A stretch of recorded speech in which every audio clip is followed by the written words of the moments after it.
करमाळा नगरपालिकेच्या उद्याच्या 2025च्या निवडणुकीमध्ये राष्ट्रवादी काँग्रेसतर्फे या ठिकाणी 10 उमेदवार राष्ट्रवादी काँग्रेस पार्टीच्या वतीनं उभा केलेले आहेत। 8 उमेदवार राष्ट्रवादी काँग्रेसच्या चिन्हावरती आणि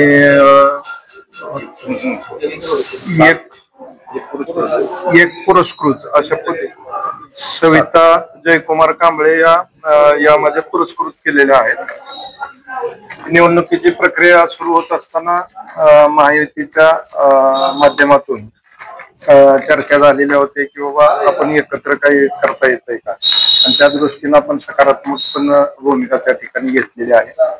विशेषतः महायुतीतले नगराध्यक्षाचे जे उमेदवार आहेत त्यांना माझं स्वतःच समर्थन त्या ठिकाणी आहे।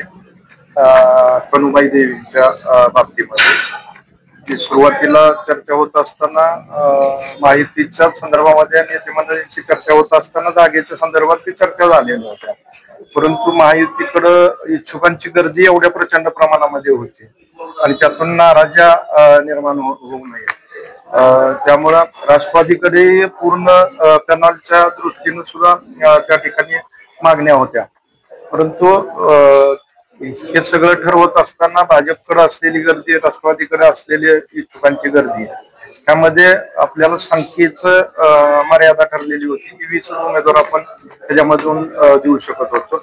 नगराध्यक्षासाठी 1 उमेदवार देऊ शकत होतो आणि त्या दृष्टीनं मग ज्या नेते मंडळींच्या चर्चा झाल्या त्यातून आपण 7 उमेदवार राष्ट्रवादीवरती 1 पुरस्कृत आणि वरती नगराध्यक्षाचे उमेदवार कनुबाई देवी हे पहिल्यापासूनच आम्ही त्यांचं समर्थन करतोय।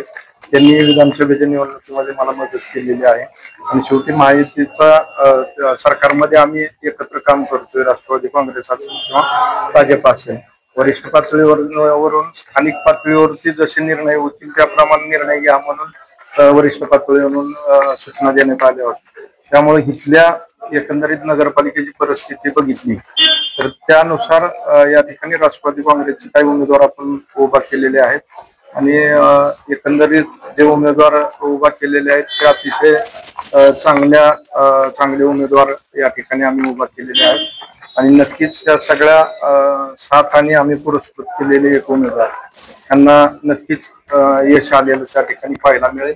त्याचबरोबर नगराध्यक्षाचे उमेदवार कनुबाई निवडून आलेले या ठिकाणी दिसतील।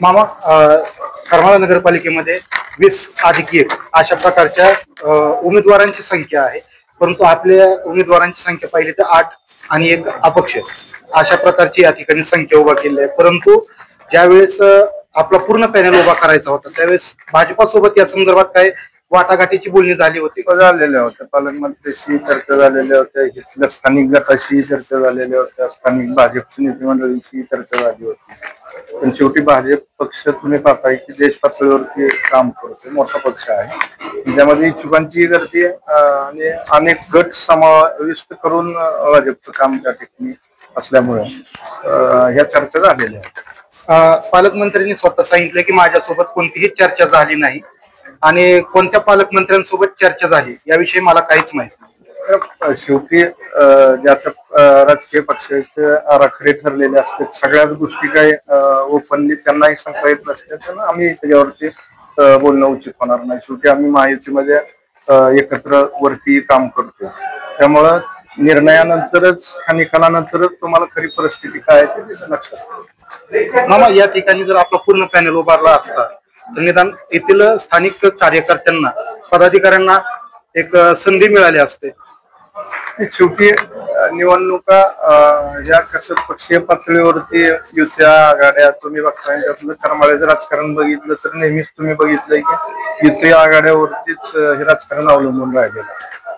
त्या दृष्टीनं मग त्या निवडणुकीला त्या सिच्युएशन प्रमाणे आपल्याला निर्णय घेणं उचित। आता निवडणुकीचं रणांगण पेटलेलं आहे, या वरिष्ठ पातळीवरनं राष्ट्रवादीच्या जे उमेदवार आहेत त्यांच्यासाठी काय सभा किंवा इतर काय असं आयोजन आपण अशा पद्धतीनं केलेली आहे बाबा उद्या प्रचाराच्या दृष्टीनं वरिष्ठ नेते कोणी तसं पत्रही देऊन ठेवलेलं आहे उद्या त्यांच्या तारखा मिळाल्या तर नक्कीच एखादी सभा या ठिकाणी वरिष्ठ पातळीवरच्या नेत्यांची सुद्धा होईल. अन्यथा आम्ही स्थानिक पातळीवरचे नेते आहेत आणि आम्ही काही पूर्ण कॅनल उभा केलेला नाही. नगराध्यक्षाचा उमेदवार महायुतीतलाच आमचा आहे. त्यामुळे वार्ड वाईज मात्र आम्ही स्थानिक पातळीवर मी स्वतः सुद्धा लक्ष घालून वार्ड वाईज त्या सगळ्या उमेदवारांच्या मागे गंभीरपणे उभं राहायची भूमिका आहे. मामा, राष्ट्रवादी ही बीजेपीसाठी धक्कातंत्र वापरेल किंवा धक्कातंत्र ठरेल अशा प्रकारचं एक इथं करमाळा शहरात आता सध्या चर्चा आहे. निवडणुकीमध्ये चर्चा अनेक होत असतात. शेवटी आपण 2 तारखेनंतर लक्षात येईल की कशाचे परिणाम कसे